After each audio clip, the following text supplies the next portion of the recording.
Só que quando nós olhamos para tudo isso, nós vemos uma geração, retornando para o nosso contexto, onde os índices de depressão, de ansiedade e de suicídios nunca foram tão altos. Nós somos a única geração, no tempo em que nós vivemos, exatamente agora, Gabriel, nós estamos vivendo a geração que se mata. Nós temos um índice crescente de suicídio entre adolescentes. Divulgado pelo Hospital Pequeno Príncipe e confirmado agora, poucos dias atrás, por outras organizações. Esse tema vai retornar muito forte com o lançamento, inclusive, de um livro sobre a geração da ansiedade, que está sendo lançado no Brasil agora há pouco, pesquisas internacionais.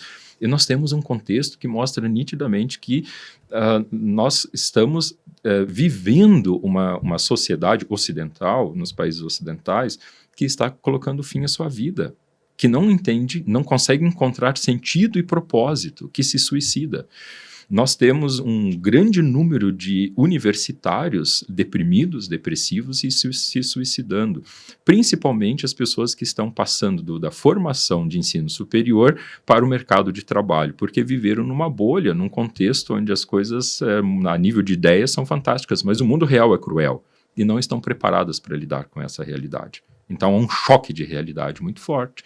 E se nós olhamos os índices, esses índices que eu quero repetir, de depressão, de ansiedade, de suicídio, nós vamos perceber que nós temos aqui um problema muito grave, muito sério, a nível não apenas de saúde pública, mas a nível também cultural, que está fazendo com que adolescentes e jovens queiram se suicidar. Enquanto no Sudão, na Etiópia, onde há uma guerra civil acontecendo há décadas, não há índices nem comparáveis com esses. As pessoas lutam para manter a vida, para sobreviver. E muitos dos nossos adolescentes e jovens querem colocar fim à sua vida. Tem alguma coisa sendo feita muito errado aqui. Então, olhando para esse contexto dessa nova geração, há novas demandas intensas com as quais vocês vão precisar lidar. Começando até mesmo a se perguntar quais os valores que receberam da geração anterior, que precisam alguns ser colocados de lado, mas outros também serem preservados e resgatados. Alguém que tenha aí abaixo de 30 anos e não tenha sido ou querido ser um revolucionário, é deprimente que alguém não queira mudar as coisas e transformá-las. É ruim quando não é isso. Mas alguém acima de 30 anos que agora queira apenas transformar coisas e não esteja pensando no que quer fazer e construir, mas apenas destruir, talvez esteja dentro do que Fernando Pessoa, no livro escrito do Desassossego, há mais de 100 anos atrás, dizia: a geração anterior destruiu tudo, eu não sei o que fazer agora. Será que é isso que a próxima geração vai legar para os seus filhos? Uau. A gente tem algumas marcas do nosso tempo que são inegáveis, né? Que é a questão do egoísmo, da necessidade de autopromoção, ou de tentar ser alguém mais que os outros, né? De tentar se provar nesse sentido. Hedonismo, enfim, essa busca desenfreada pelo prazer, pelas coisas boas dessa vida, digamos assim, são marcas do nosso tempo e justamente como consequência a gente pode entender que a gente tem o que tu falou, a geração uma das mais perturbadas da história, né, que acabam sendo, a gente pode entender como consequência disso, né, eles vivem essa realidade e desde muito cedo, sim, certo? Mas a consequência não é boa. Não é boa. A questão é que sempre houve isso, egoísmo, egocentrismo, narcisismo, hedonismo, tanto é que nenhuma dessas palavras são do latim, elas já vêm de bem anterior, elas são do grego, ou seja, de culturas anteriores. A origem dessas palavras, elas já mostram que nós já trazemos isso dentro da história. Se nós vamos para culturas aí milenares, como a cultura judaica, pelos seus escritos do Antigo Testamento, nós vamos perceber que as primeiras organizações sociais de cidade quiseram construir uma grande torre para que o nosso nome seja célebre sobre a terra. E eles construíram a Torre da Babilônia. Então, assim, essa era a motivação. Qual era a motivação deles? Era hedonista, ela era egocêntrica, ela era narcisista.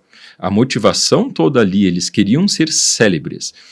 Toda cultura que agora elege isso como um padrão de referência vai ter problemas, assim como aconteceram com os gregos, onde a estética ela está muito acima da ética, da moral, do comportamento, dos valores. Vai haver problemas. Isso tem a ver com a natureza humana, tem a ver muito com a própria natureza humana. Mas quando nós trazemos isso agora para mídias sociais, onde uma criança é confrontada e comparada com aquilo que é o mundo, que ela ainda não consegue discernir como irreal, ela vai ter problemas. Ela cria um mecanismo interno de autossabotagem, de no comparativo se sentir sempre menos. Ela olha para aquelas fotos dos passeios, das férias dos seus coleguinhas, com a ideia de que pelo fato de ela não ter ido para uma praia agora, ou de ela não ter ido para uma viagem à Disney, ela é inferior. Ela desconsidera toda a atenção que tem ali entre os pais daquelas crianças, criando cenários hipotéticos. Ela não consegue perceber que aquela foto que ela está vendo é o resultado do endividamento dos seus pais. Ela não consegue perceber que isso é apenas uma fuga. Não significa que todo mundo que vá para a Disney ou que vá para a praia está fugindo ou está se endividando, não é sobre isso, mas é sobre a leitura que uma criança, que um adolescente faz quando ele tem acesso a essas mídias e esse mundo ideal, ela não consegue discernir como um mundo irreal. E no comparativo com o seu é pior. Quando isso alcança um ápice de ser o referencial da sociedade, nós vamos ter um problema. É bom assim agora, o estético é valorizado, é uma casca, é uma bolha, as pessoas sorriem para gravar um story e depois elas vão para o quarto chorar, porque aquilo exigiu tanto emocionalmente delas e elas não têm condições disso, elas se sentem deprimidas, elas se sentem tristes logo após o que elas fizeram para sorrir. Não é leve, não há leveza. Não há alegria, não há transbordar de alegria naquilo que elas fazem. Exige tanto delas que mostra que não é natural. E é isso que nós vivemos no nosso tempo. Agora, isso potencializado para as nossas mídias sociais gera um rastro de destruição.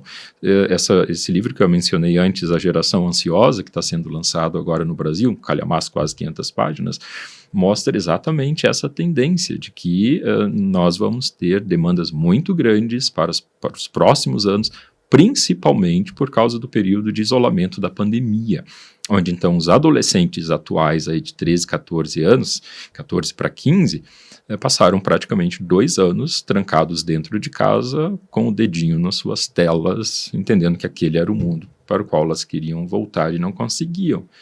E não conseguem, porque aquele mundo é um mundo ideal que não existe, né? Então nós temos demandas bem fortes aí com impactos para a próxima geração. E aí, gostou desse corte? Então se inscreve no canal e acompanhe os nossos conteúdos.